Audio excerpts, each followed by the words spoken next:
মানবিক বিধায়ক দলীয় কর্মসূচিতে গিয়ে এলাকার মানুষের দাবি পূরণ করলেন নারায়ণগড় বিধানসভার বিধায়ক সূর্যকান্ত অট্ট। গত শুক্রবার পশ্চিম মেদিনীপুর জেলার নারায়ণগড় ব্লকের নারায়ণগড় 6 নম্বর গ্রাম পঞ্চায়েতের হাদলা রাজগড় এলাকায় দলীয় কর্মীদের নিয়ে সাংগঠনিক বৈঠক করতে গিয়েছিলেন বিধায়ক সূর্যকান্ত অট্ট। সেখানেই হাদলা রাজগড়ের এক বাসিন্দা কমলী নায়েক তার অসুস্থ বৌমার জন্য আর্জি জানিয়েছিলেন একটি ট্রাইসাইকেলের।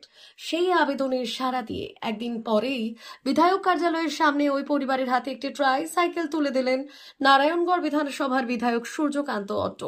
প্রসঙ্গত ছাত্র জীবন থেকে শুরু করেছিলেন রাজনীতি। দীর্ঘ লড়াই সংগ্রামের পর 2021 সালে বিধানসভা নির্বাচনে জয়লাভ করে বিধায়ক হন সূর্যকান্ত। বিধায়ক হওয়ার পর থেকেই বাম আমল থেকে আটকে থাকা বেলদা সহ নারায়ণগড় ব্লকের সামগ্রিক উন্নয়নের কাজ চালিয়ে যাচ্ছেন তিনি। নারায়ণগড়বাসীর দাবি মতো বেলদা সুপার স্পেশালিটি হাসপাতাল, বেলদা অডিটোরিয়াম ও স্টেডিয়াম, সেই সঙ্গে বেলদা শ্মশানকে নতুন রূপে সাজিয়ে তোলেন তিনি। পাশাপাশি বেলদাতে দীর্ঘদিনের আবর্জনার সমস্যার সমাধান করতে চলেছেন বিধায়ক। নতুন রূপে জাতীয় সড়কের ধারে তৈরি হচ্ছে ভ্যাট। এই দিনও নারায়ণগড় এলাকার অসুস্থ বাসিন্দা আশা নায়েকের পাশে দাঁড়ালেন বিধায়ক। দীর্ঘদিন ধরে জটিল রোগে আক্রান্ত ছিলেন আশা নায়েক। চলাফেরা ঠিকমতো করতে পারতেন না, আর সেই কারণে কর্মীদের সঙ্গে বৈঠক করতে বিধায়ক যাওয়ায় পরিবারের লোকজন বিধায়কের কাছে দাবি জানিয়েছিলেন একটি ট্রাইসাইকেলের।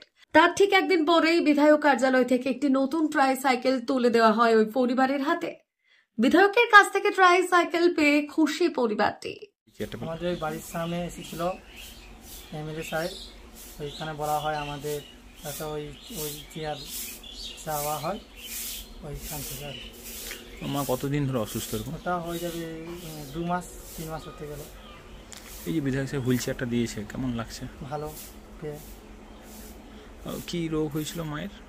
ওটা হচ্ছে ওই পস হয়েছিল, হওয়ার পর ওটা হচ্ছে ছিল হাসপাতালে ছিল, হাসপাতালে রিপোর্টে সব করা হয়েছে, কিন্তু ওটা রিপোর্টে কিছু নেই। কি নাম তোমার মায়ের? আশা নায়েক। বাড়ি হাদলা রাজগড়। কি নাম তোমার? কুনাল নায়েক। মিটিং হয়েছিল এমএলএ সাহেবকে আবেদন করে আমরা গাড়িতে পেয়ে খুশি। কবে আবেদন করেছিলেন? শুক্রবার। কালকে মিটিং হয়েছিল শনিবারে, আজ রবিবার দিন আমরা গাড়ি পেয়ে খুশি। কতদিন ধরে অসুস্থ আছেন উনি? হ্যাঁ, 3-4 মাস হয়ে গেল। কি রোগটা হয়েছিল? পক্স হয়েছিল, হাম যাকে বলে হাম, বসন্ত বড় বড় একটু হয়েছিল, সে গুড়ির মতন না, বড় বড় একটু বসন্ত হয়েছিল। তারপর থেকে কি অসুবিধা হতো? তারপরে আর কিছু অসুবিধা দেখতে পাইলাম নি। সকাল 6টা থেকে 7টার মধ্যে কথা বন্ধ। কতদিন ধরে এইভাবে বিছানায় পড়ে আছে? তো বললাম যে 4 মাস হয়ে যাবে। ডাক্তার কোথায় কোথায় দেখিয়েছেন? ডাক্তার এখানে দেখাইছিলাম সামনে, আর মেদিনীপুর। আর কোথায়? মেদিনীপুরকে নিয়ে গেছে, সেখানে ব্লাড নিয়ে কলকাতা নিয়ে গেছে, মাথার ক্যান করা হয়েছে, গোটা শরীরের যন্ত্র দিয়ে সমস্ত কিছু করা হয়েছে। তার রোগ কি রোগ বলতেই পারবো না আমরা। ডাক্তার যখন বলতে পারলো নি, আমরা কি মূর্খ লোক, আমরা কি বলবো? কি নাম ওনার? আশা নায়েক। বিধায়ক সাহেব যে এই ট্রলিটা দিয়েছেন, আপনাদের কেমন লাগছে? ভালো লাগছে। বিধান সাহেব ভিডিও গাড়িটা দিয়েছে, ভালো লাগছে। আমাদের বৌমা যখন ঘুরতে যদি একটু আলো বাতাসের জন্য আবেদন জানাইছিল, তার জন্য গাড়িটা পেয়েছি। কি নাম আপনার? টুনি মল্লিক। এসেছিল, একটা মিটিং এসেছিল, এসে কালকে বলেছিলাম যে বিধায়ক একটা আমার গ্রামে এখানে অসুস্থ হয়ে পড়েছিল, একটা হুইল চেয়ার দিতে হবে। দিয়েছেন? দিয়েছেন, আমরা খুশিতে আছি। কোথায় দিয়েছেন? কার বাড়িতে দিয়েছেন? হাদলা রাজগড় কালামাড়া অজয় নায়কের বাড়িতে। এই মহিলা কতদিন ধরে অসুস্থ ছিলেন? 3 মাস পড়েছিলেন। কেমন লাগছে বিধায়ক? ভালো লাগছে।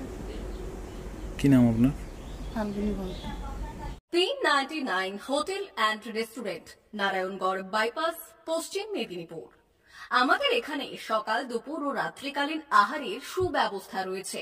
সকালের টিফিনে পাবেন স্ন্যাক্স, পরোটা, আলুর paratha, bread omelette, bread toast, dosa, idli, sambar vada সহ অন্যান্য আইটেম। দুপুরের খাবারে পাবেন ভেজ ও নন ভেজ আইটেম, লাউ চিংড়ি, চিংড়ি মালাইকারি ও ইলিশের নানান পদ। ভাত, খাসি ও মুরগির মাংস। রাতের খাবারে থাকছে একাধিক ইন্ডিয়ান ও নন ইন্ডিয়ান সুস্বাদু ও সুস্বাস্থ্যকর খাবার। সুলভ মূল্যে ও পরিচ্ছন্ন খাবারের একটাই ঠিকানা, P99 hotel and restaurant, Narayangarh bypass, Narayangarh, পশ্চিম মেদিনীপুর। বিশেষ দ্রষ্টব্য, আমাদের এখানে সকল অনুষ্ঠানে খাবারের অর্ডার নেওয়া হয়।